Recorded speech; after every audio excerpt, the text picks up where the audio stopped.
It's 420. Everyone take a hit.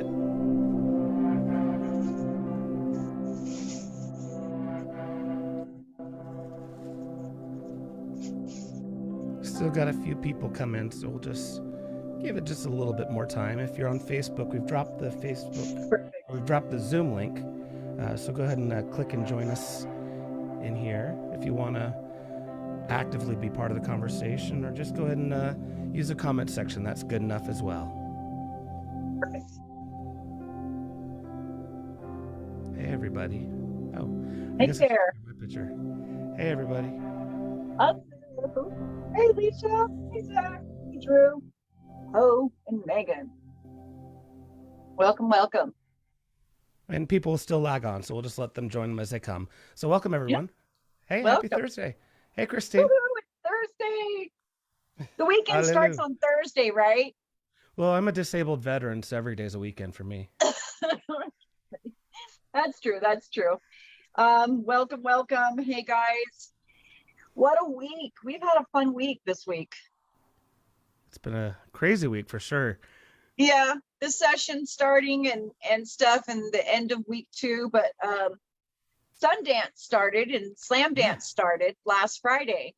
And just to tell some of our viewers, and I'm sure you know about what we were doing. I know you were down in a pain hole and couldn't join us, but Alicia joined us. So I'm going to have her join in the conversation a little bit on this, if you don't mind, Alicia, and miking.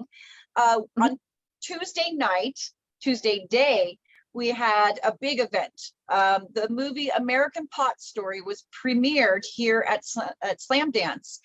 And we had an opportunity to do a panel and have the star of the movie and the producer and the director and the writer part of our festivities, as it were.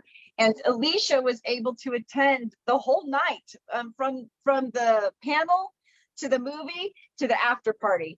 So it was a big, long day. And for a patient, I know, Alicia, you were probably super exhausted. But can you tell me a little bit about the panel? I mean, I was on it, so it's hard for me to get a good perception of the experience. But what did you enjoy about it? Tell me a little bit about your experience on Tuesday. Well, first of all, I didn't know the full story about Amsterdam. I didn't know everything. And so, like, before we saw the film, it was cool to hear the stories of the whole thing was just so inspiring. But the panel was great. They brought up a lot of good topics. Like, I don't know if was there a recording of it. Can we find a recording? Because I'd like to watch it again. It was like when you're in the middle of it, you're kind of like, and then you'd like to see it again. You know what I mean? Yes, absolutely. We did get it recorded. I'm pretty sure that Val's husband was able to capture some of that. And I know April got bits and pieces of it. So I'll just tell our guests who was on there. So we had Diane Goldstein, Lieutenant Diane Goldstein, who is the executive director and one of the board members for Amsterdam University. And for LEAP. LEAP is a group of law enforcement. LEAP is an acronym, just like TRUCE. It stands for Law Enforcement Action Partnership. And they're a group of ex-law enforcement, or some are active still law enforcement, who are nationally trying to raise awareness about changing our laws around medical cannabis, about cannabis in general, and helping end the incarceration rate we have going on within the drug policy space.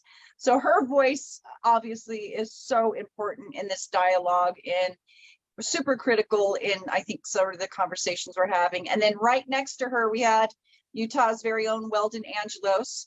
And some of you may know him as a producer that worked with Snoop Dogg and a few others in that space. And he was busted for, I'm pretty sure he said it was under 2 ounces of cannabis, and was licensed, or it was sentenced to 50 years in jail.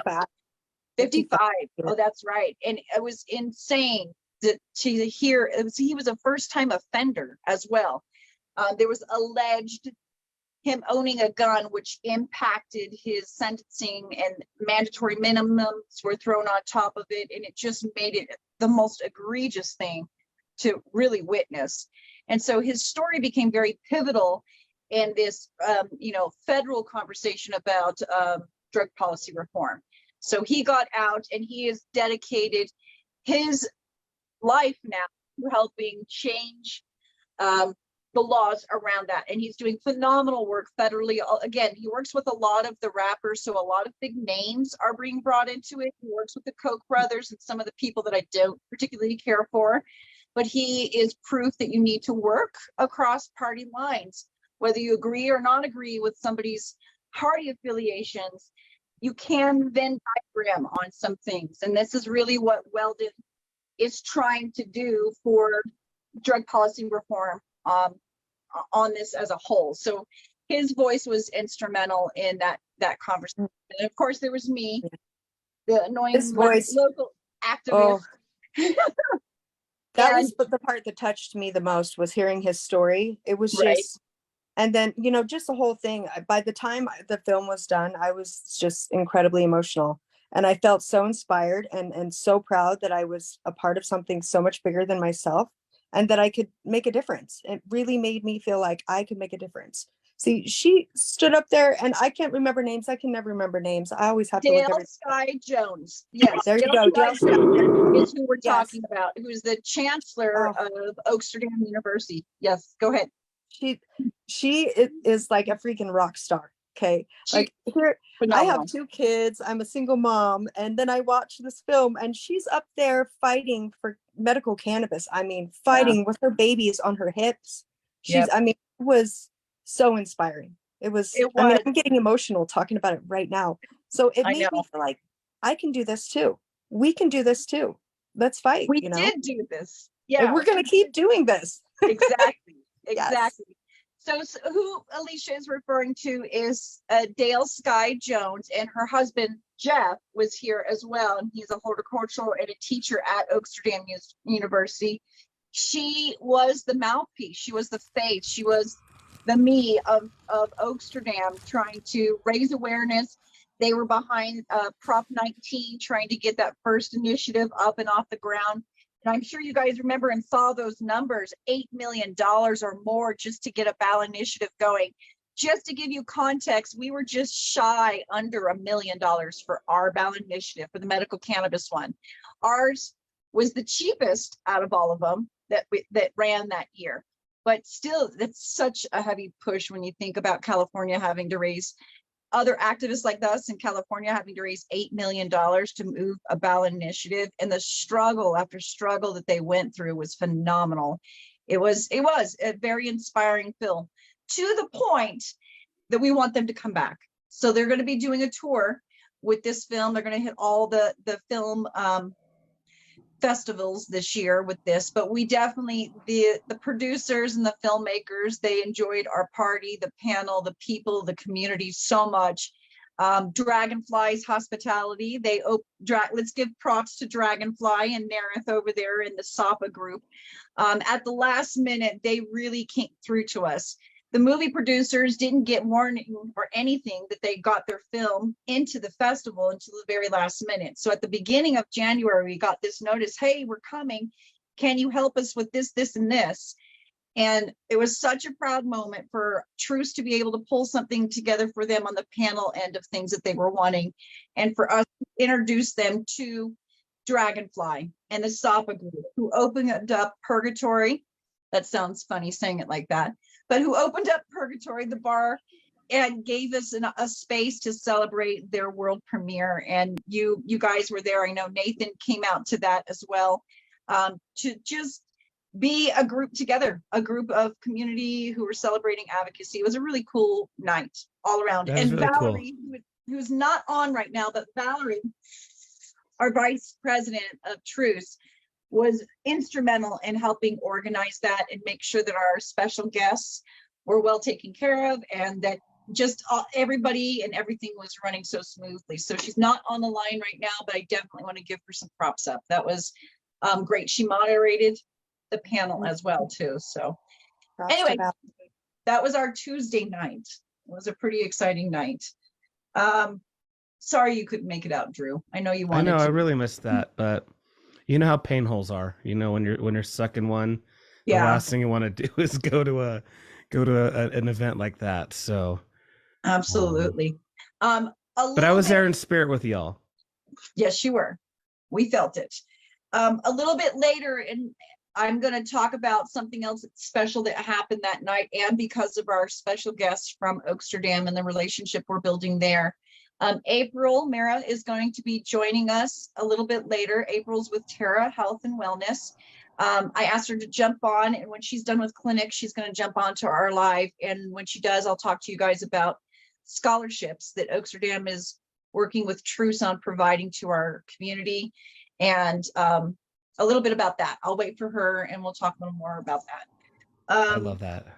Yeah, we were talking about a couple of things today, and I wanted to ask you, Drew, which direction you wanted to go. Do you want me to cover any of the legislative stuff, or do you want to start with our education topic tonight? Let's do the legislative topic, since the education topic could Spiral us into yeah, conversation? yeah. Okay. So Fair let's enough. do that. You first. Okay, perfect. As you guys know, the hellish legislative session has begun. It is upon us. We have started with four cannabis bills at the beginning of the session. I just got word before I came online that it looks like one of the bills might have gotten split into two other bills. So I wanted to just kind of review some highlights on these pieces of legislation. I'm not going to get too heavy into it because honestly, it could take up a whole nother hour. And TRUCE, we're just not lobbyists. As much as we're trying to educate those on certain things inside these bills and how to improve our law, I'm not going to drag us into an emotional frustration trying to see if we can change things. We just can't. We have to continue educating and influencing like we have been. And you will hear and see, patients, your efforts over the past year and a half is starting to manifest in the legislation. Other lobbyists who are supportive of companies who understand what we're trying to help articulate to legislators about the safety parameters that need to be put in place. It's starting to manifest. It's slow going, and there's so much in our law that is really needs to be fixed, and it's going to take some time. Again, I'll dive into that in a moment. So let me start with the Senate, and we had two Senate bills.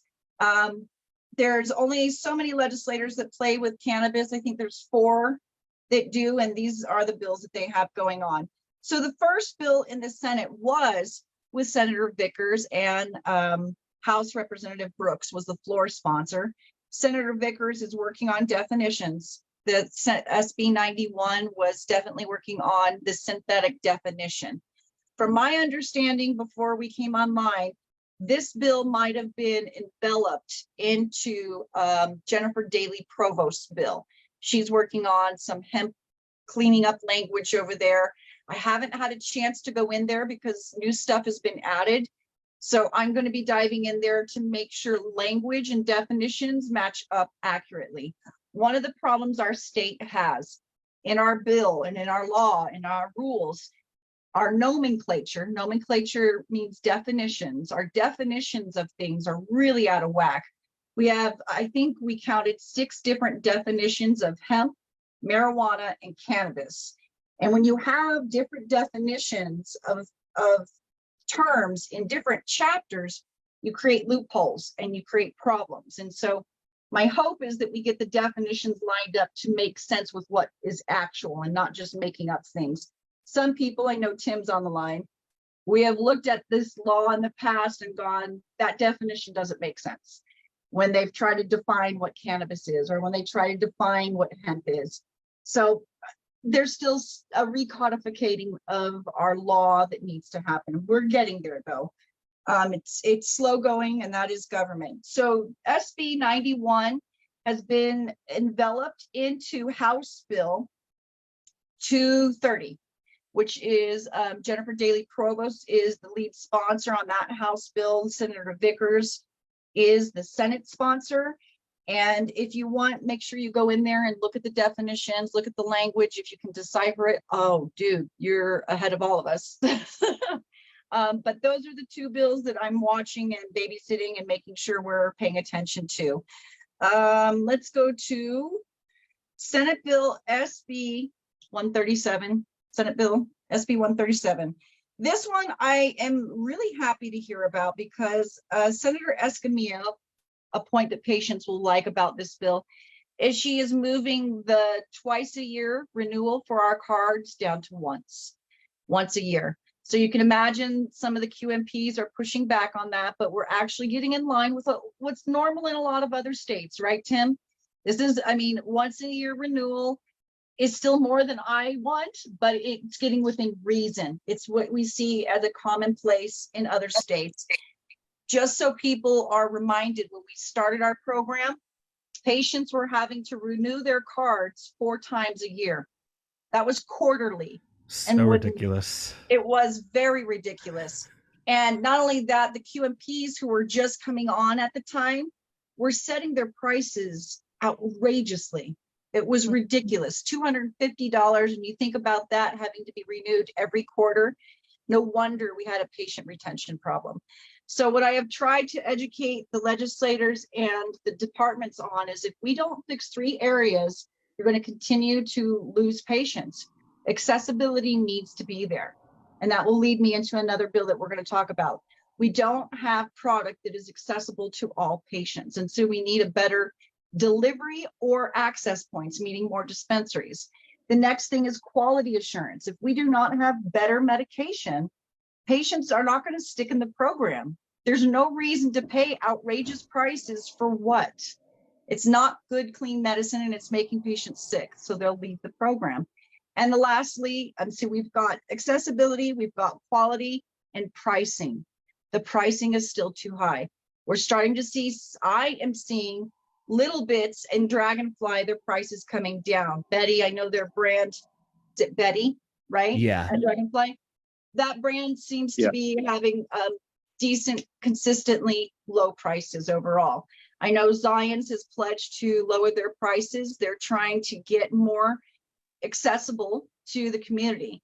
So let me bring you back to one of these bills. One of the bills that we're talking about is, I think it is JDP's bill. So that House Bill 230 is going to allow processing plants to turn into distribution centers. That's going to be a good one. It really is. And it's good for patients. I know some vendors in the state are all worried about who's pushing this legislation. Be very honest, patients want this legislation. Like direct to patients? No middleman? Yes. Nice. So their processing plant just turns into a distribution center. Instead of the way the law is now, they have to send the stuff to the pharmacy, and then the pharmacy has to then send it out into the world. This cuts out the middleman. You don't need to send it to the pharmacy. You just send it straight to the patient. So it's processed and then shipped straight to you. That's going to be, that's going to really be, yes, that's going to open up more delivery for more patients. Agreed. Also in rural areas too. So it's really going to be great. So that's, so here's the pessimist in me. Okay. That's a really logical, common sense, great bill. I'm with you, Drew. So how is the Utah legislature going to fetch it up? and somehow turn it into some bad faith? I don't know. Right. They'll find a way. Well, this is the thing right now. I don't see bad faith legislators. What I see is envious vendors. So the problem with our cannabis community is we're a bunch of crabs in a bucket. Nobody wants anybody to get above. And so they're constantly dragging each other down. And it's ridiculous. It kills me that this one love, one plant bullshit cannot actually translate into the industry. Yeah, there's a whole fetch and ocean. They need to stop fighting over the bucket. Tiffany on Facebook asked, she wanted to make sure she caught the bill number correct. This was 230, correct? It is. And from my understanding, it's still being updated. So I don't know if the new version is loaded, Tiffany. I had it sent to me. And in a link, but when I go online, the language isn't quite matching up. That bill is supposed to be in committee tomorrow, by the way. And you guys can watch committee online. Tiffany, tell Tiffany that she doesn't have to drive all the way up to the Capitol because she will. but you guys can watch that during committee to hear how that goes. Yeah. So this is the distribution bill. Oh, excuse me. No, it's Brooks's bill that does the distribution. Let me tell her. Okay. Sorry. Now, is that distribution for everything or just flour? Because I could. All products, sir. Everything that nice. is sold in a medical dispensary could be delivery. It'd be nice if this was like the Costco too, so like you could get the 5-pound bag Hell yeah. at warehouse prices. Hey, Tiffany, please let Tiffany know this. HB 72 is the one that talks about distribution. That's Representative Brooks and Senator Vickers is on that bill. So that's she responded, she likes them to see her face. She wants them to know they're there. And I totally agree. that's perfectly fine. I don't know what time that is, but I'm sure she will find out. She's a super sleuth. So I think I covered all of the bills and what they're doing. So, vaguely, this is all nuanced. Please understand where the bills stand right now can change drastically. Amendments can happen after they're heard on the floor. Floor debates can cause things. Senators, House of Representatives can ask certain questions, can have things amended. If that happens, then it goes back and forth between the House and the Senate till they land on a version they all agree on. And that all has to happen in less than 45 days.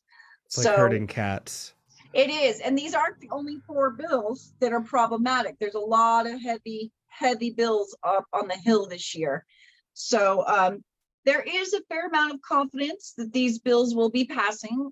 So just watch them. Just watch them. And try not to sweat it, because honestly, our work is all year. This is not the time of year that us as advocates are working. We're just watching to see what our past work this year has produced. And so far, there's some good things in here. It sounds like legislators and some of the departments are being forced to listen to us. This language is clamping down on some of our problematic hemp players. And I mean the problematic ones, not the good ones, but the ones that want to play with the analogs that are not so nice.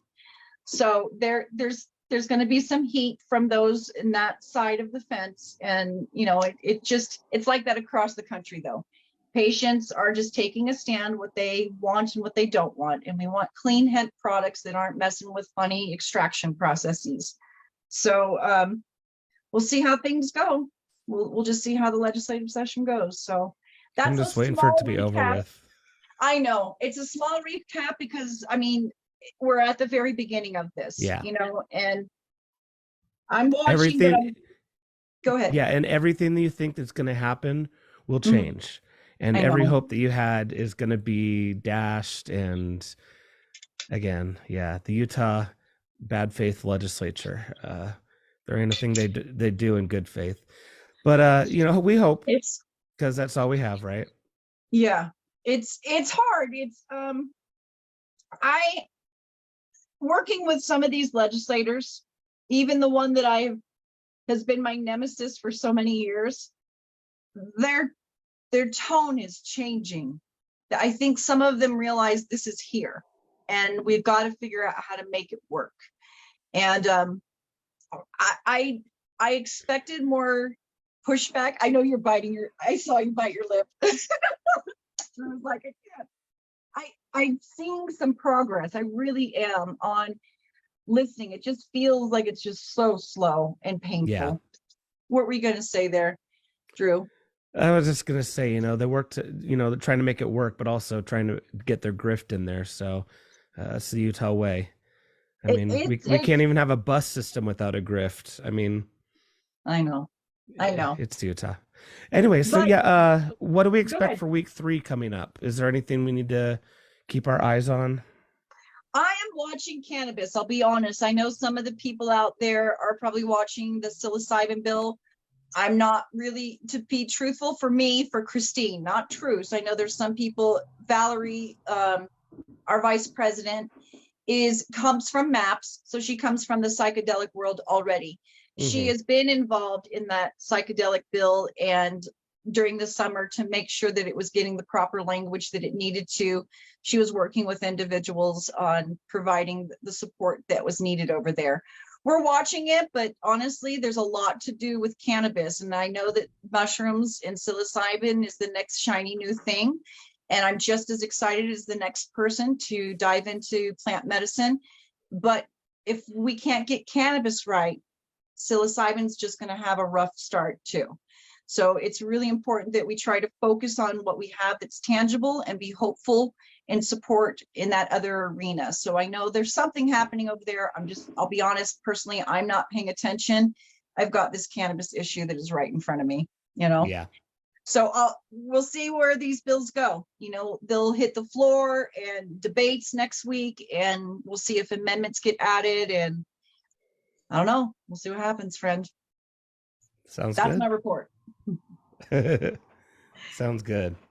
So, next up, we were going to be chatting about something that comes up very often for patients in the middle of winter. And Yes. pain seems to kick up for a lot of us, but also depression seems to be something that's a difficult thing in wintertime. So you wanted us to, yes, sad really sucks. You wanted us to have a little chat about this. So I want to give the time over to you to take on Thank this you. next topic. You bet. Yeah, I know, for those that know me, I'm a Southern California kid. I was born in the Southern California coast. So, living here in Utah now for the last 20 years, in a higher northern latitude, winters really affect me a lot more than they did when I was younger. And seasonal affectiveness disorder is a real legit condition that a lot of people face. Let me see. That's okay. So I guess for those that don't know, seasonal affective disorder is a type of depression that occurs at the same time each year, usually in fall or winter. Symptoms of SAD include low mood, lack of energy, difficulty concentrating, and a tendency to overheat and sleep more than usual. These symptoms are thought to be caused by lack of exposure to natural light, which can disrupt the body's internal clock and lead to a decrease in the production of certain neurotransmitters that regulate the mood. So that's the good technical solution of what SAD is. So what are some ways that we can help solve the problem? I mean, we can't retilt the earth. We just have to wait till that 23-degree tilt goes back the other way. And we're working on that. We're almost there. We're leaning into the light now. But there are artificial lights that you can use. So a SAD light is obviously the number one choice. I have one downstairs. We use it every day, and it helps. It really does. So Zach, you had a question? Yeah, I just think that's part of the reason why the shamans in Siberia used Amanita muscaria and other mushrooms to help with those seasonal moments, because there are times where we have the repose, or where we lose the ability in our limbs, or we lose the ability to go outside, or whatever it might be. And I think that psychedelics can help us with that. And so, sorry, you're doing a great job, and I love that. But I just thought of that with the shamans in Siberia, and just how pertinent that is, and how important that is, and to look to that ancient knowledge. And yeah, I suffer from that as well. So thank you for sharing that. And I just wanted to tie that in. Yeah, thank you for sharing. Exactly. And it all, we're beings of light. Light is, if we don't have the light, we die. That we're just like all surface dwelling creatures. So, we have the light, there's other cognitive behavior therapy, and there's medications too. So you can be working with a healthcare professional, especially if it's getting really bad. If your affective disorder is getting to the point of triggering suicidal ideations in particular, one, reach out to a friend, but also talk to your doctor, because there's things that they can do from their end. There's also supplements. And so I'll just go to, in addition to the light therapy, psychotherapy, medication, I'm sorry. There's some other strategies. So of course, exercise always helps improve your energy levels and increases mood. It also gets the endorphins going. So, pushing other neurotransmitters, the happy ones. Diet, there's things that we can use through our diet. Plenty of fruits, vegetables, lean proteins can help boost mood and energy levels. Social support, as I mentioned, reducing stress. It's also important to note that SAD is not just a winter condition. It can happen during the summer as well. It's called reverse seasonal affective disorder, RSAD, or summer SAD. Christine, you were going to say, you had a question? I think you're muted. Sorry about that. One of the things I was going to add, you had mentioned supplements. Magnesium is really big. So many of us don't know about it, and that we are magnesium deficient, and it does so much for your mood, your overall body health. I was just shocked what it did for my migraines, but also my muscle spasms and general disposition. It was something one of the cannabis docs had taught me early on, that most patients are magnesium deficient. So please look into that and add it to your diet. Yes, in fact, you mentioned the word deficient, and the other big one that we're deficient in, especially this season, is vitamin D. So those two are the most important. And also, on a side note, vitamin D plays a role in our ability to synthesize and process THC in the body. So for vitamin D deficient, we synthesize and process the THC and the cannabinoids less efficiently than if we have a fully normally saturated D3 levels. Trevor, you have a question? Oh, no, not a question. I can't endorse vitamin D and magnesium enough, because I only learned just in the last year from my doctors and from all the blood tests I've had to do post-surgery. I had no idea. I could have still had my colon if I had been taking vitamin D like all this time. Like, I probably could have still, kept a body organ if I had been taking that my whole life. Because vitamin D and magnesium are right. Like, and I have to and take more than by the way, especially with vitamin D, take more than the daily recommended amount, because your body doesn't absorb it very easily and it gets rid of it very quickly. So when you take vitamin D, make sure you're taking like 1,000% of your daily amount.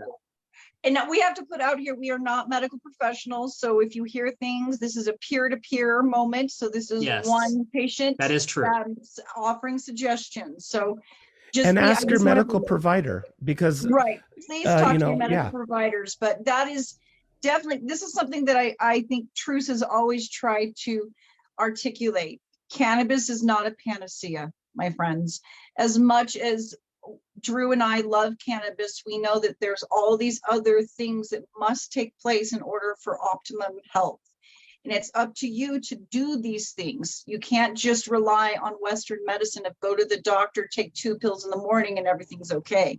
You're an active participant in your own health. And so we're offering these suggestions because too often we see patients lean heavily on the thing, on the cannabis, on the mushrooms, on the ketamine, on the thing, the one thing. They hyperfixate on that is my be-all solution, and they get lazical about their health. And so what we're offering is beyond just consuming cannabis as your remedy for all your ailments. And so I hope that's how everybody is receiving this. It's just to give you a more well-rounded toolbox. Sorry. Yeah, because it's an integrated, and we've talked about it, integrated treatments. Cannabis, it would be so nice if cannabis alone just fixed everything, but it doesn't.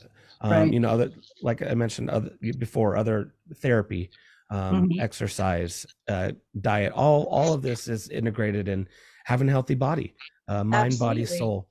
Well, if you don't, oftentimes you see, especially with cannabis, as you start to get symptom relief, you start to realize your trauma how your trauma manifests in your body. And so you do start to go to the psychedelics for that therapy and that emotional stability and regulation to get in line.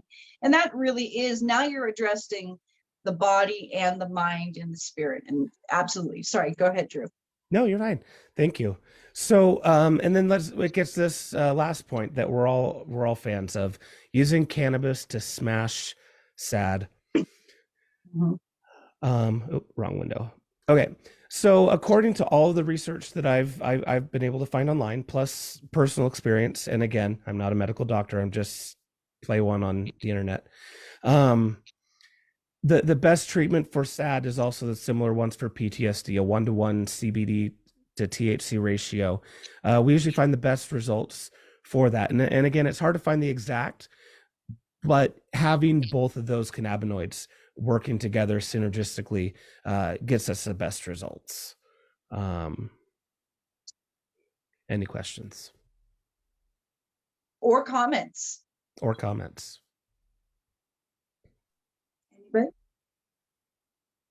I have found, I will add to this, I have found cannabis to be useful, but I know at one point in time, a few years back, my depression got pretty severe. And I think my friend Nate is on the line when that happened. I was lucky enough to have a friend who could reach out to me and help me through that moment. And that's when I had to turn to psychedelics, because actually cannabis was not helping me, to be very truthful. And this is why it was ignorance on my part. And I want to be able to share this. I'm a chronic pain patient. I have vertigo, severe nausea, fibromyalgia, trigeminal neuralgia, and migraines. I always lean towards myrcene heavy indica. That is what always has managed my pain. That's not always the best thing for your emotions and your depression. And I didn't know that. And it got to a point where the cannabis was not helping. It felt like it was hurting me. And it made things and exasperated things and made things much worse. And so that's when I had to turn to something else. And that's when I found ketamine to be very useful and helpful in my journey into the psychedelics and finding psilocybin and now cannabis. Balancing the two is I'm not using cannabis alone to treat my mental health. You know, going to counseling, getting emotionally regulated, dealing with my shit. That's something that we all need to do. We all have to take care of our baggage and start turning inward and not blaming everything else around us. No, but my baggage is pretty. It is. It can be. I love my carpet bag, but yeah, I've leaned into my European heritage, where I take all of my traumas and compartmentalize them to a pretty little box and then put it on the shelf and just pretend that it's never there and don't deal with it. It's so unhealthy. Oh, here's the breaking. Go ahead. Oh, I'm just saying, here's the breaking generational trauma and generational curses, right? Right. Well, that's been the fun journey with psychedelics. And so, I mean, we talk about cannabis helping. That's what we're a cannabis education group, but I know the psychedelic conversation. I mean, cannabis is a psychedelic. It's a mild psychedelic. It's just been incredibly profound for that mental health recovery. Trevor, I'm going to give you the floor. It's also a solodelic. Yes. Go ahead, Trevor. I just want to add to this because, I have to be taking vitamin D, or else cannabis doesn't help my depression either. You are. And also with psychedelics, when I used mushrooms and ayahuasca, one of the things I got from those experiences is that I need to stop resisting using antidepressants sometimes, which was a shock to me because, and so there are some antidepressants and things like that you can still use cannabis and psychedelics concurrently with. And I actually specifically requested something like that, and I was able to find something like that. And so, it's good to work with a professional and not do self-treating alone. And because there are we had an article shared with us today in our board group by one of our doctors, and they're learning more and more about cannabis and how it works with the endocannabinoid system, and how pharmaceutical drugs in combination with cannabis can depress our endocannabinoid system. So just, I encourage Yeah. people to please work with a professional if you can. Mhm. One of those, again, just because in proximity, close proximity here, Valerie, who works at April's facility, she does help coach patients.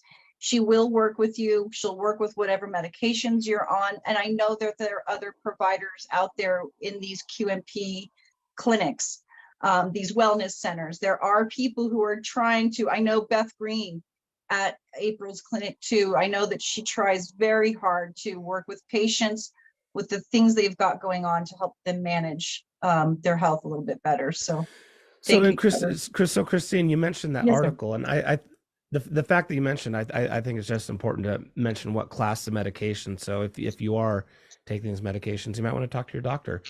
Yeah. But that study you were talking about was referring to statins. Yes, thank you. So that's, if you are on a statin, cholesterol, usually it's for cholesterol. If it's Right. sometimes it might be off label, but that's usually what it's for. So just, you got to be careful Yeah. when you're using, it's specifically talking about CBD. Yeah. Okay. Specifically. So if you are a CBD user and you use any pharmaceutical drugs that are cholesterol, you need to check. You need to be working with somebody, because it can depress your endocannabinoid system. So it's something to consider, Is not that an on. article that you can share in the main group? Absolutely. I will do that, or Drew will do that tonight when we get off. Yeah, make I'll have to sure go he find posts it. that. Thank you. It was a fascinating article to read, and the study that's coming out from that. And that's a bit of why I don't want to be the group that poo-poos on anything that says cannabis is bad. We have to be, it can't be powerful medicine and not affect other things. So we just have to be careful as we're talking about these things. I think it's responsible to share this information. And then you leave it up to the patient. A patient may decide, you know what, this is the pathway I'm going to go. And the medication that works best with me is CBD. And that's what I'm going to do.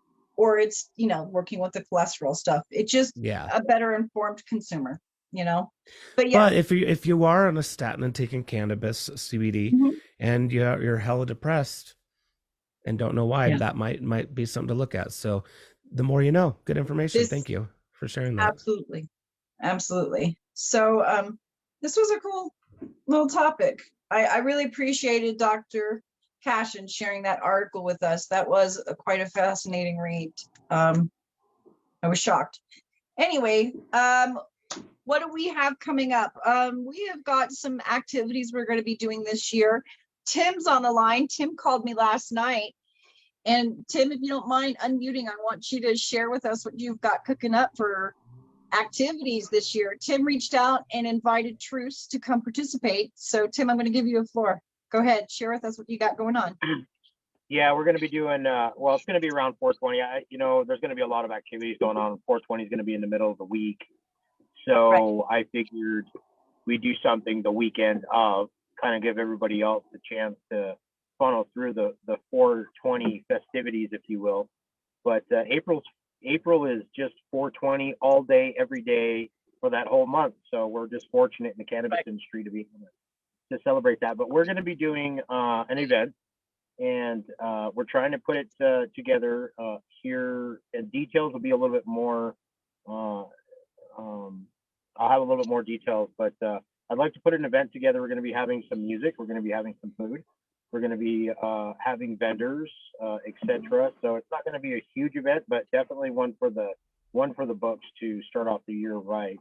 And it's going to be pretty fun. So we're going to keep it really simple, and it's going to be based around medical cannabis patients. So patient advocacy, and also just having a lot of patients get together. I think there's not enough social events right now where people can kind of collectively come together and talk about certain things. So it's going to be based around a lot of education. We'll have a panel, but more specifically talking about patient care, patients dealing with their own situations, but there's just a lot of questions that need to be answered as well. So collectively getting people together, and there'll be more details on that, but Awesome. it's going to be the weekend of, so it should be relatively awesome. Where can we follow to see that, find that information, Tim? Tim is in So our group. Go ahead, I'll Tim. be posting a lot of that on my Instagram at Killing of the Nation, on Instagram, and also SLC Hayes. Amy there will be helping me coordinate that, so you can look forward to more promotion on Instagram on Healing of the Nation, and Well, just Tim, follow it, and then you'll see all that stuff.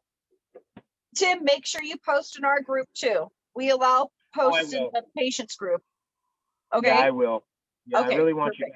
you guys involved, as many people as we can. We'll have some selective space for vendors, but it's not going to be like something based just for vendors. It is specifically for medical cannabis patients and those alike, people that have medical cannabis cards. Invite your friends, people who are intrigued by medical cannabis and curious, so that we just get more patient awareness out there, but more and specifically social events, having social Agreed. clubs, and then hopefully Christine can get a medical emergency cannabis tent out there for people who need to medicate while they are getting educated. Absolutely. We'd be happy to help sponsor that. That's going to be our trademark. There you go. Those tents are up. But to Tim's point, one, I wanted to make sure that we, as the patient advocacy group, are supporting our vendors who are trying to create events for us to come and go to.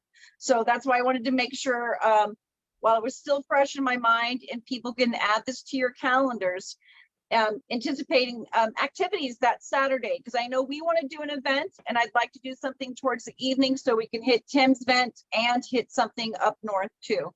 So that's to Tim's point, and a bit of why we are trying to make sure you all are aware of our events.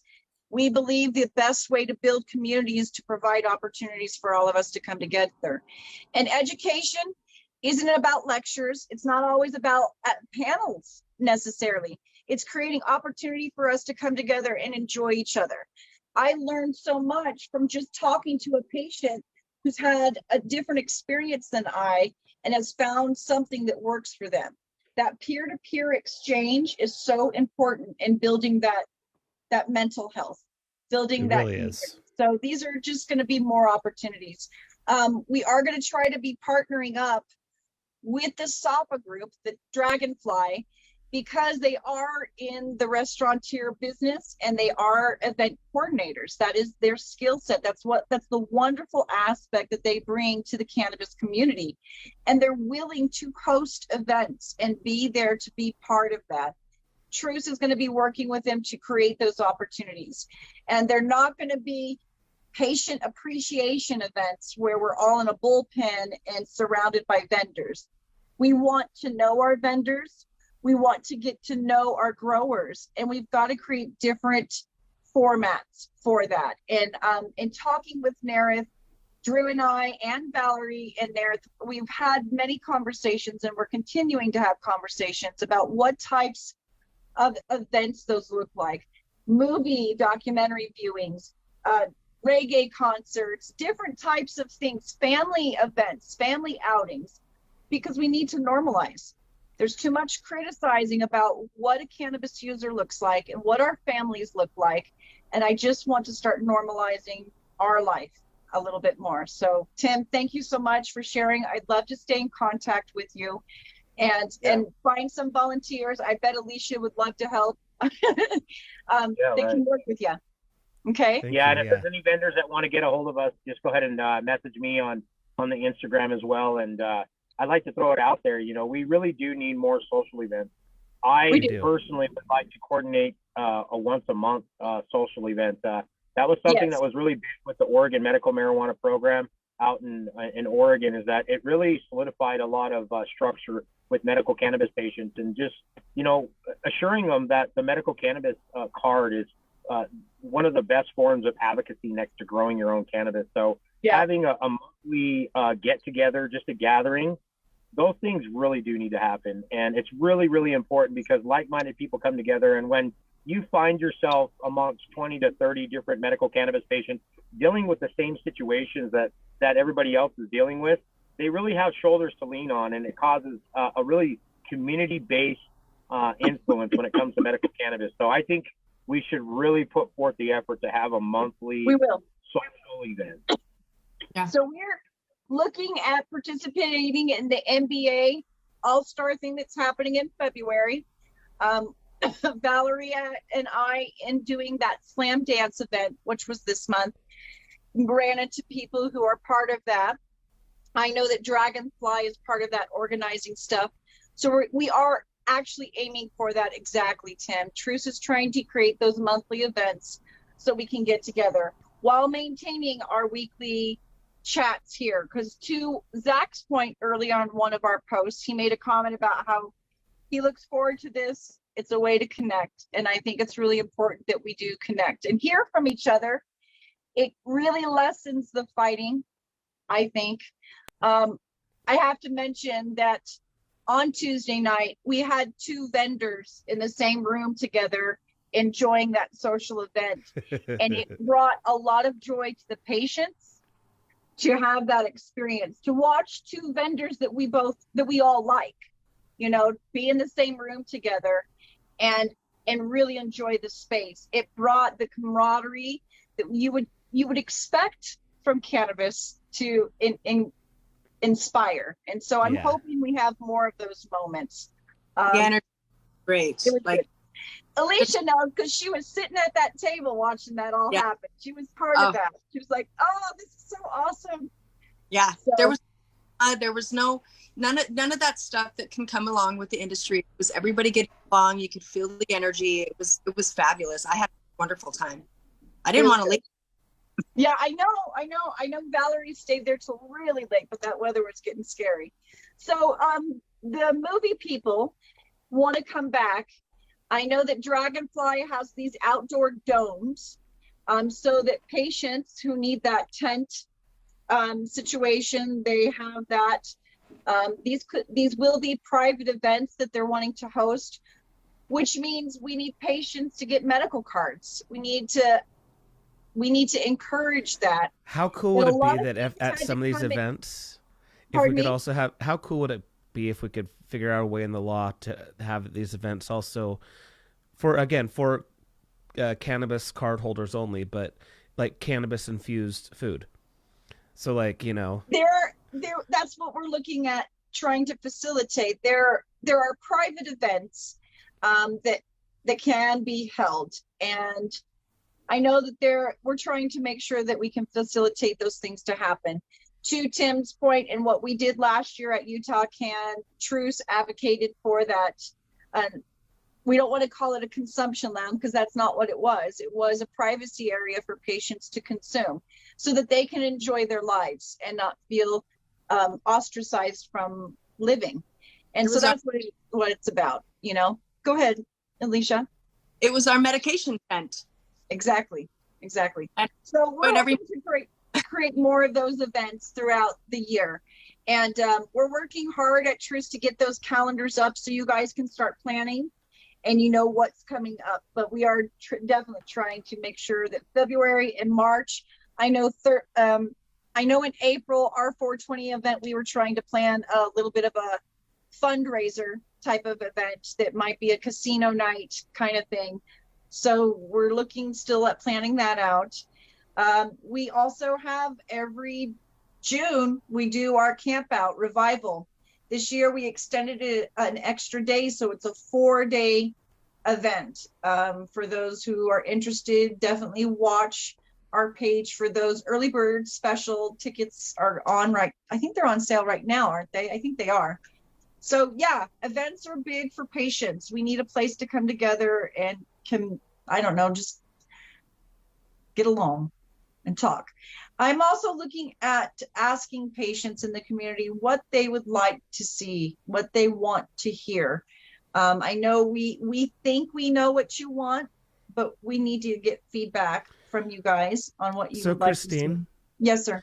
I just asked the Chat GPT to give us a different name for the consumption tent. I said, it's a place where medical cannabis patients can discreetly consume medical cannabis in the public. Give me a few names that are different alliterations. So we have the Puff Pavilion, the Smoke Shack, the Inhale Inn, Medical Marquee, Medicinal Marquee, Herb Heaven, Kush Cottage, Cannabis Cabin, Reefer Retreat, Dose Den, I like that one, and the Pot Palace. Oh my gosh. I love IA. That's so funny. Dose Well, Den. we have names. We can make a poll. It's Drew, the Dose Den. I like the Dose Den. Yeah, that's hilarious. So we definitely will make sure we create those opportunities that I want to encourage that to be normalized, those consumption tents at events, so people realize that we're here. I want to normalize that we don't need a damn tent. Well, That's the sure. normalization that I want. I I want to be in the absolutely damn agree. party, have anxiety, go, oh, hey, look, my blue dream. Exactly. And then just continue. Not a big deal. Just I know. as I would hit my, where's my inhaler? Oh, I It's think I moved it. the advantage Just as I would that an us- inhaler. The advantage that us non-inhalers have is that I can very discreetly in public bust out my little bag, pop a gummy under my tongue, and be okay. But Yeah. not allowed other places. Agreed. I know it is kind of very weird when you think about the different types of modalities they have that are very inconspicuous and no different than popping a mint or putting a few drops in your drink. It is weird that we still demonize all of that stuff. It doesn't make sense. I know Trevor's saying something. I don't have my glasses on. Please, could you read that, Drew? Yeah, and youth, but we can't keep excluding youth from society forever. They deserve to have reasonable medicinal uses as well. Agreed. That is a touchy topic. If you're talking about medicinal, yes, I believe teens need access. We have a program, a board called CUB here in Utah, which is the compassionate use. Any patient under the age of 21 has to have their case presented there. I know.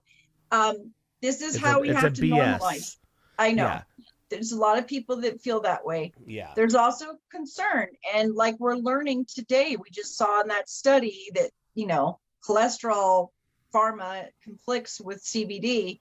We got to be careful what's happening with our kids and consuming cannabis and how and what's, Yeah, but the libertarian in me, it comes out every now and then. I know. Says, we don't need to have a government appointed panel to decide who can take medication and how and get permit. Like, I don't know what kind of wacko, nanny state control the state of Utah. Like, this is the only scenario that the state of Utah supports this kind of shenanigans. In every other scenario, it's, screw the government. You could do whatever you want. So it's disheartening. The libertarian in me says, we need to work to limit, if not disband that, because a patient, a minor, their doctor and their parents have the best idea of what's for them. And having a panel mostly comprised of people that have spent their entire career in opposition to cannabis, deciding whether or not they could have, in some cases, life-saving medication, that's just morally repugnant to me. It goes against everything that I, as a veteran, first of all, that's bullshit. Military doesn't protect your rights. We're protecting corporations. But anyways, in theory, the rights that I was defending, for the decade in the service, that's offensive to me. So do with that what you will, but I'll step off my platform now. That's totally fine. I'll convert you yet, Drew.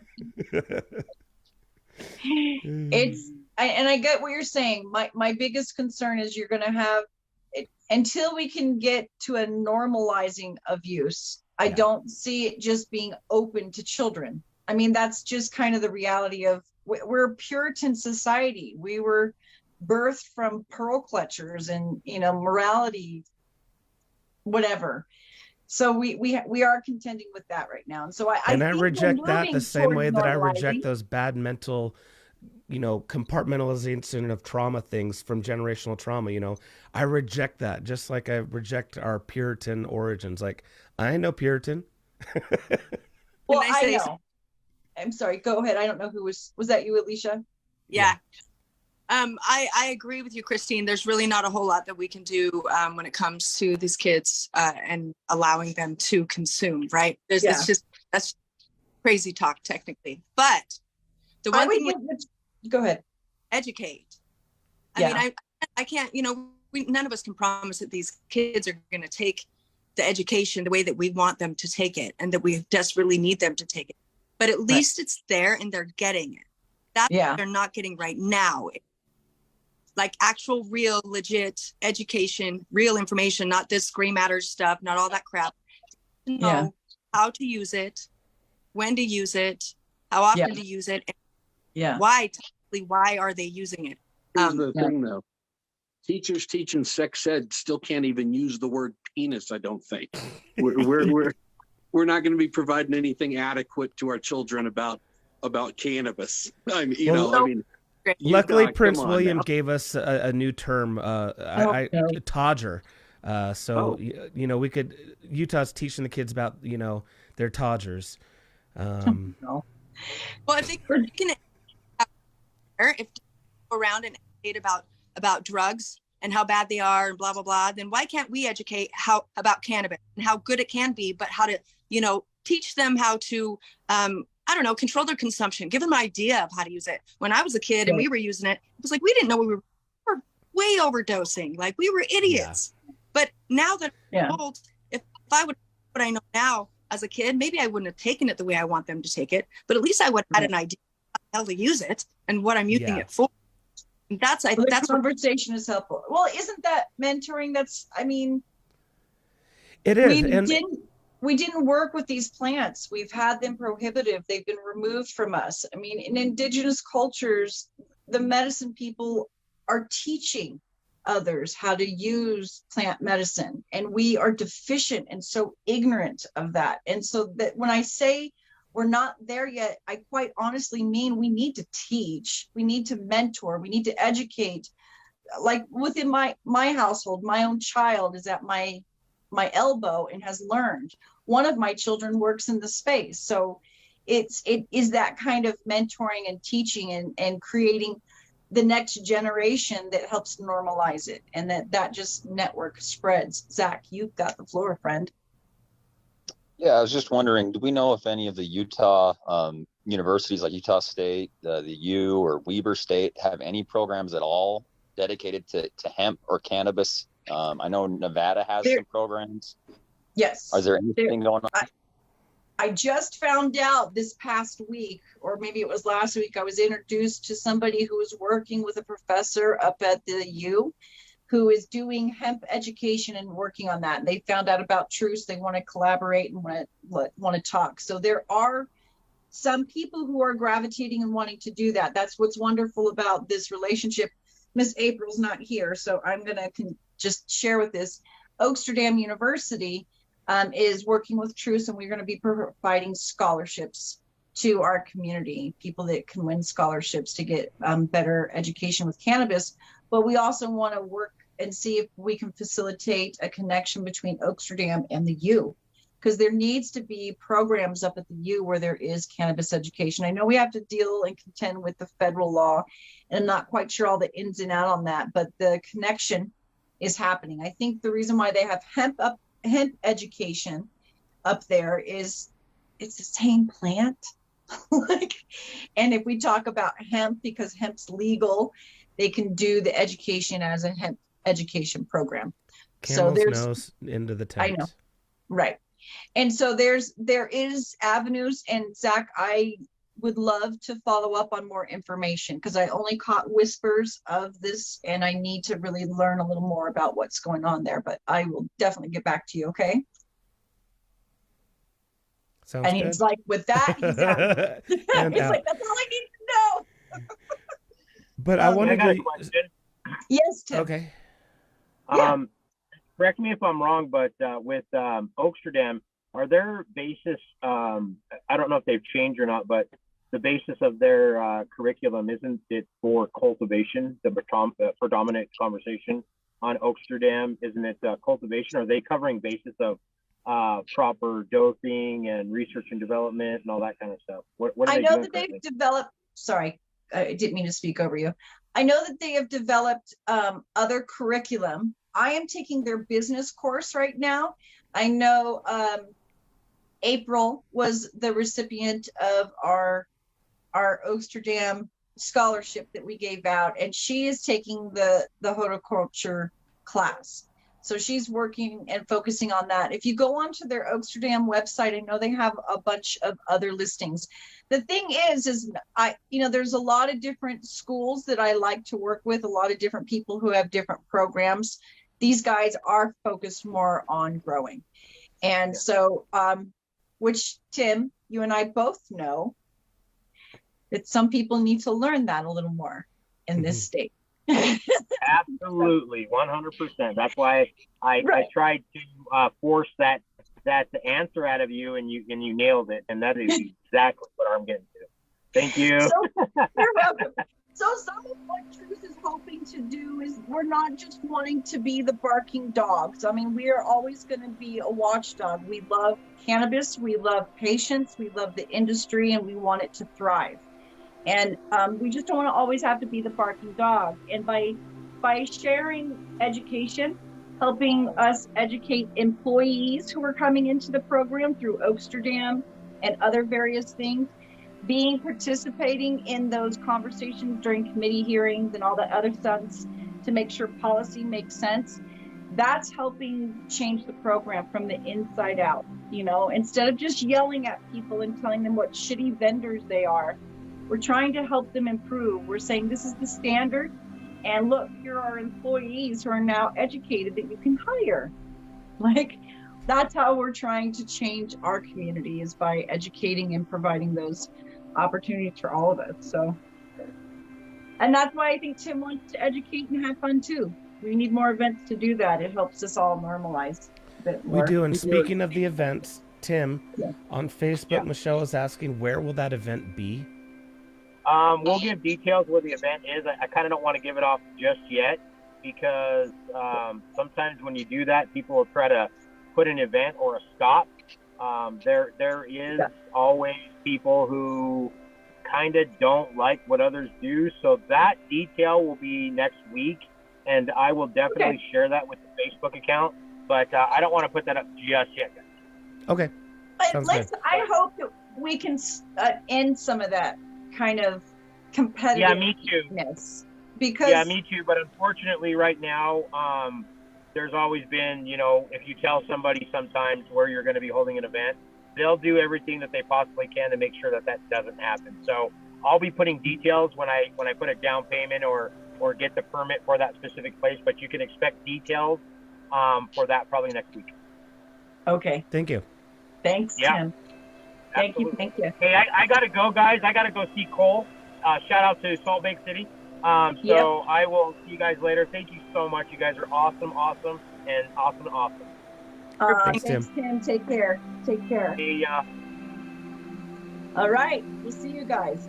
So that was our show this week. I hope you guys will join us next week and every week, and not just for our 420 sessions every Thursday, but find us online. Go to our website. We're always improving our website. More is going to be built out over there. If you like what we do here at TRUCE and support what we're doing in the community to help improve our efforts here and our access, donate. This is a lot of blood, sweat, and tears that we do, and we all volunteer our time, but we need a little bit of fun to keep the lights going and the events happening. So go to our website. I have a quick question on that. Oh, go ahead.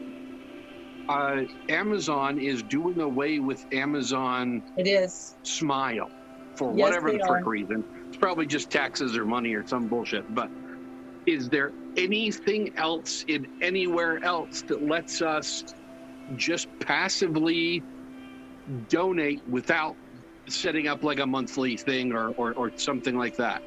I mean, I'm doing my birthday thing, but not everybody can do that. Right. Is there anything else like Amazon Smile out there?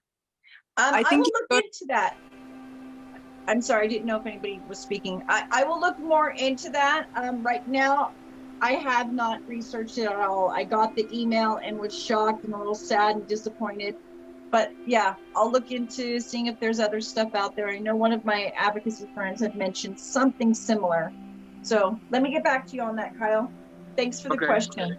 And thank you for that fundraising. That was incredible. You raised quite a bit of funds. It's not done yet. I have a fairly wealthy relative that let me know that just before he does his taxes here in a week, I might get a couple $100 extra more dollars. So, thank you so much. I'm gonna extend it just for him. Thank you. Every little bit helps. And if there's an angel donor out there listening to us, we'll take your money. We'll help you. Please, yes, exactly. Drew, I always appreciate you so much, friend. Thank you for helping me host this. It's been fun, and thank you everyone for joining us. And yeah, if you're watching this after our live, still drop questions. We'll see it in the comments and respond to you if you have any other questions to anything. Other than that, everyone have a fantastic weekend. Smoke long and prosper. Live long and prosper. Take Smoke care, long guys. and prosper. There you go. We'll see you all. Take care. Bye-bye. Cheers, everybody.